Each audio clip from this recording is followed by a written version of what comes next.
Hello আমার প্রিয় বন্ধুরা, শুভ সকাল, গুড মর্নিং। তোমরা সকলেই কে কেমন আছো একটু কমেন্টে জানিও। নিশ্চয়ই তোমরা খুব ভালো আছো। তো আমি শ্রাবণী ব্লগে তোমাদের সকলকে অনেক অনেক অনেক ভালোবাসা জানাই। তো সকলে দেখো, পুজোর থেকেই শুরু করলাম। সবার প্রথমে ঠাকুর ঘরটা পরিষ্কার করে আসলাম, উপরে গিয়ে পরিষ্কার করে সব কিছু রেডি টেডি করে আবার নিচে আসলাম জল দিতে তুলসীতলায়। আগে তুলসীতলাটার এখানে জল দিয়ে ধূপকাঠি দেখিয়ে সূর্য দেবতাকে ধূপকাঠি দেখিয়ে পুজো করে তারপরে আবার উপরে যাব পুজো দিতে। এইভাবে প্রত্যেক দিন সকালেই আমার শুরু হয়। খুব ব্যস্ততার মধ্যে আমার কাটে, জানো তো বন্ধুরা।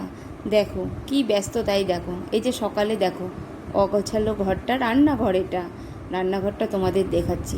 যখন আমি পুজো দিয়ে আসলাম তখন কিন্তু পুরো পরিষ্কার ছিল, জানো তো। সবার সকালে জলখাবার বানাতে বানাতে আমি নিজেই এত ব্যস্ত হয়ে পড়ি, কোনটা কোথায় রাখবো, কোনটা কি করব কিছুই বুঝে উঠতে পারি না। তাই তোমাদের একবার দেখাচ্ছি যে কি অবস্থা দেখো রান্নাঘরের। ওখানে টমেটো, ওখানে সবজি কেটে রেখেছি, ওখানে ভাতের হাঁড়ি বসানো, আটা মাখিয়েছি, রুটি ভাজা, তাও তো তোমাদের ওগুলো দেখাতেই পারলাম না। এই যে মেয়েদের জলখাবার দিয়ে দিয়েছে, ও যেখানে খেয়ে রেখেছে, দেখেছো তো। এইভাবে আমার সকালটা প্রত্যেকটা দিন সকালে এইভাবেই আমার চলে। তারপরে প্রথমে বড় মেয়েটা বেরিয়ে গেল, ওর বাবাও বেরিয়ে গেল।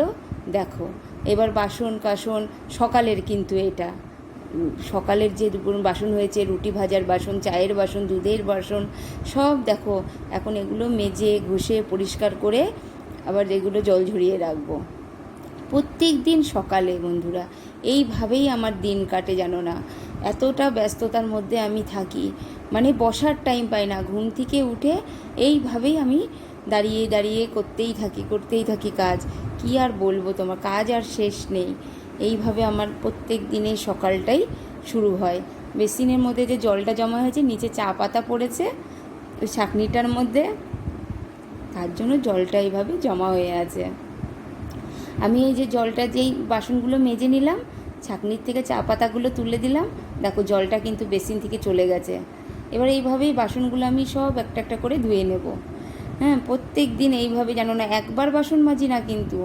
একবার সকালের বাসন, একবার রান্না করার বাসন, আবার জলখাবারের বাসন, মানে বাসন যখনই এইভাবে এটো হয় তখনই আমি এইভাবে বাসন এইভাবেই মাজতে থাকি।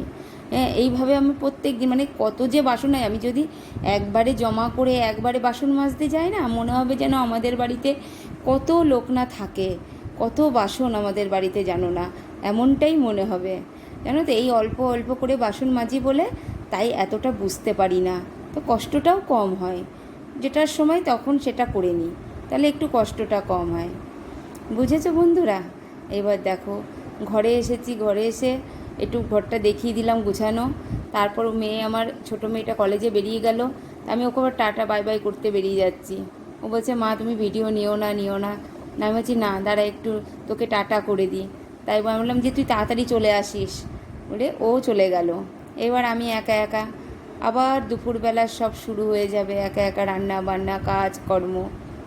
সকালেরটা এইভাবে সবাই চলে গেল, এবার আমার একা একা এবার সব পুরো দিনটা কাটবে, জানো তো বন্ধুরা। সারাদিন চারিদিকটা তোমাদের দেখাচ্ছি, এত বৃষ্টির মধ্যে আজকে দেখো কত সুন্দর রোদ উঠেছে, চারিদিক ঝলমল করছে, কি ভালো না লাগছে। তার মধ্যেও কিন্তু আবার অন্ধকার হয়ে গেছিলো, 2-4 ফোঁটা বৃষ্টিও পড়েছে, জানো না। কিন্তু তারপরে আর বৃষ্টি হয়নি বন্ধুরা। তো আবার আমার হাজবেন্ড বাজার করে নিয়ে আসলো। কি বাজার করে নিয়ে আসলো চলো দেখি আমরা। তো আজকে কিন্তু এমনি সবজি বাজার কিছুই করেনি, যে ফল নিয়ে এসছে, ফল আজকে একদম ছিল না, সব শেষ হয়ে গেছিলো। তো আমি বলেছিলাম যে একটু ফল নিয়ে এসো, তো তাই ফল নিয়ে এসছে বন্ধুরা। এই যে মৌসুম্বি নিয়ে এসছে, একটা আনারস নিয়ে এসছে। আনারস তো কি বলবো, ভালোই লাগে কিন্তু কাটতে খুবই কষ্ট। এখন ওরা খেতে ভালোবাসে তাই আমাকে কেটেই দিতে হয়, জানো না। এই যে আম নিয়ে এসছে, আমও আমি রাখছি। আম তো আমার খুব প্রিয়, রুটির সাথে আম খেতে আমি খুব ভালোবাসি, জানো না বন্ধুরা। আমার ডেলি আম চাই। জানি না, আর তো এখন তো শেষের দিকে আম, হয়তো আর কদিন খাবো আর পাবো না, আবার আমের জন্য বসে থাকতে হবে আমাদের। এই যে কিশমিশ বাদাম তোমার সব ফুরিয়ে গেছিলো, খেজুর এগুলোই নিয়ে এসছে আবার, ওগুলো আমি আবার ডাব্বাই ভরে ভরে রাখছি বন্ধুরা। তারপরে নিয়ে এসছে মাংস। আমি আবার মাংসগুলো না এভাবে একটা একটা করে সব বাছি, পরিষ্কার করে বেছে আবার এগুলোকে ধুয়ে দেখো রান্না করতে তো হবে দুপুরের জন্য, আবার দুপুরের রান্নার জোগাড় করা, তাই তোমাদের দেখাচ্ছি। তার মধ্যে কিন্তু আমার একটা সবজি সকালে হয়ে গেছে রান্না, এই যে ডাঁটা, সজনের ডাঁটা দিয়ে একটা চচ্চড়ি মতন বলে, সর্ষে বাটা পোস্ত দিয়ে করেছি, সেই রান্নাটা কিন্তু আমার হয়ে গেছে।